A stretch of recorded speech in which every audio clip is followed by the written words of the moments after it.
Hello everyone and welcome back again to my channel. In today's video I'm going to show you how to put together the meat-free steak tacos. For this recipe you are going to need rice as well as beans, which I am not including in today's video. So if you're not sure how to make them, make sure that you click on the links above just so that you learn how to make them. In today's video I'm going to show you how to make the tortillas as well as the meat-free steak. So without further ado, let's begin. We're going to make the tortillas. For this I use the maseca flour. You can also use pan if you don't have this available. Normally find this online, and I'm going to use 3 cups of flour. And now in terms of water is give and take. I normally start with the same amount of water that I used for the flour, and then just put little by little until the dough just comes to a very nice moist consistency. That it's not sticky, but it's not dry.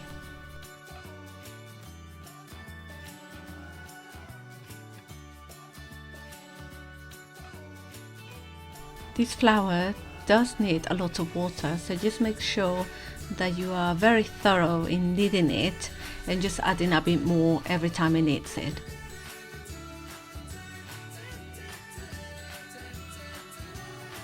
Now to reach this consistency, it took me about 5 to 7 minutes of mixing the dough. You will know once this is ready, as if you take a small bowl, roll it out, and then flatten it in between your hands. If you can see that it's no cut edges around, then it's ready. If you can see, if when you squeeze it, you can still see the ridges or like breaking down on the edges, then that means it needs more water and more kneading.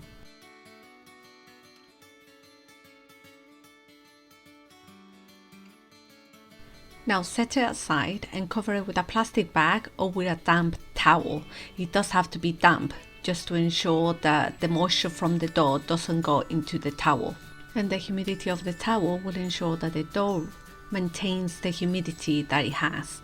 If you leave it without a bag or uncovered, the dough will become dry and you will have to add more water later on. Okay, so now an hour has passed.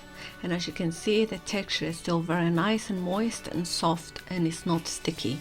Now to make your tortillas, you can make use of any plastic bag that you have around at home, as long as it's clean. You just need to make sure that you cut the sides so that it becomes 2 pieces of plastic. So now you can just get a small ball of the dough, roll it out, put it in between the sheets, and now you can use a plate. So just press it down until it achieves the thickness that you want. Now this will be a very tiny tortilla, so it's not what I will be using, but it's an example if you don't have anything else to make your tortillas. Otherwise you can also use a rolling pin, but with this I found you don't really get the round shape of the tortilla, so you can still use it to flatten them out and they won't stick. It would just be a different size for the tortillas, which is still okay. Just if you want them nice and round and you have a tortilla press, then you can make use of that, and that's what I'm going to be using.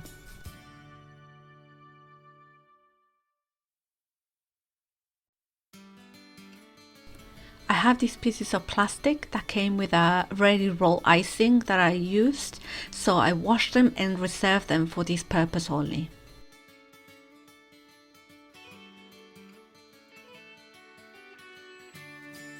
Now put a hot plate on the stove, and once it's very hot, put your tortilla. You're going to leave it there for about 30 seconds, and then you're going to flip it up, leave it there for 1 minute, and then you flip it up again and leave it for 30 seconds. I have this set to the Mark V on my induction stove.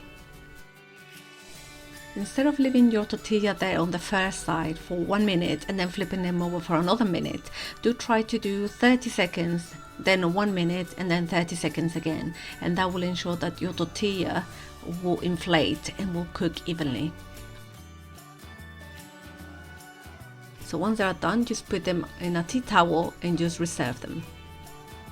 Now in a frying pan, add some oil as well as some chopped onion and some sliced mushrooms, and just fry them up until they are soft. Then add a big handful of spinach until it's just wilted.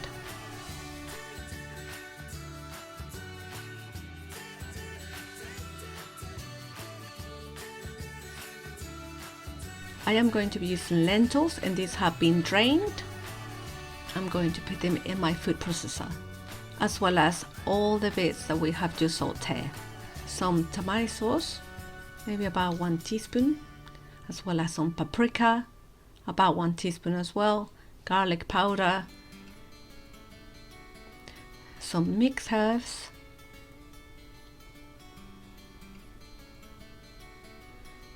ground coriander, salt and pepper.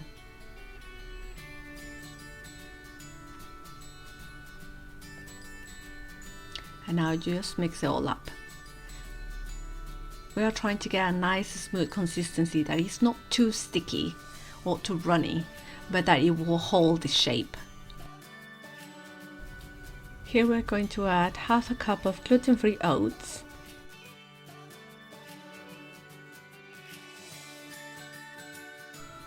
as well as half a cup of breadcrumbs.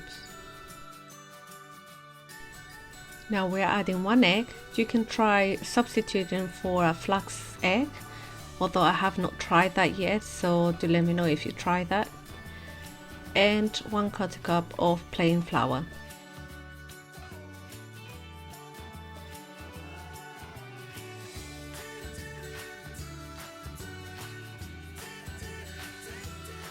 Now I'm going to use 2 spoons that have been submerged in water, just to make sure the paste doesn't stick to the spoon. And I just put them on your frying pan. Make sure that you smooth them down with the back of the spoon.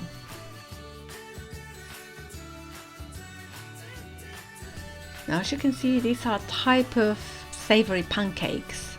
They do have that texture, they are pliable. They do look a little bit like the actual meat. However, I know that for someone that's used to having the real meat, this won't probably cut it.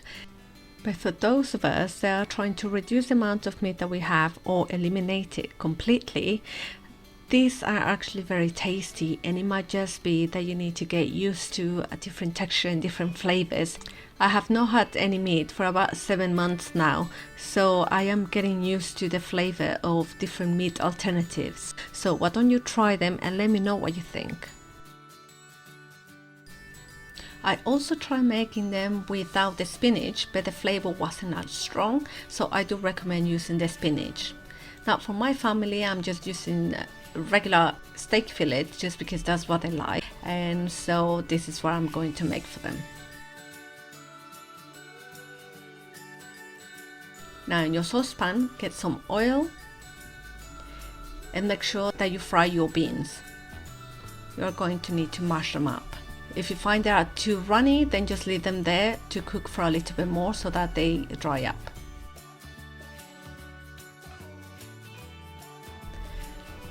Now in a grill, put some onions or scallions, whichever ones you have available, and also slice some bell pepper.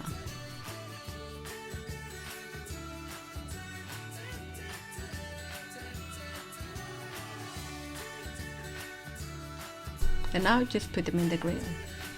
Once they achieve your desired texture, just remove them, and I'm going to put them here on this chopping board at the center of the table so that everyone can use what they want. Now for salsa, you can make it yourself, or in this case I'm going to use one from La Costeña that I had in my cupboard. So now dish up, put some rice on the plate, and put everything at the center of the table if you like, and now everyone can make their own tacos. Just warm up your tortillas if they need to. I hope you like this recipe and enjoy.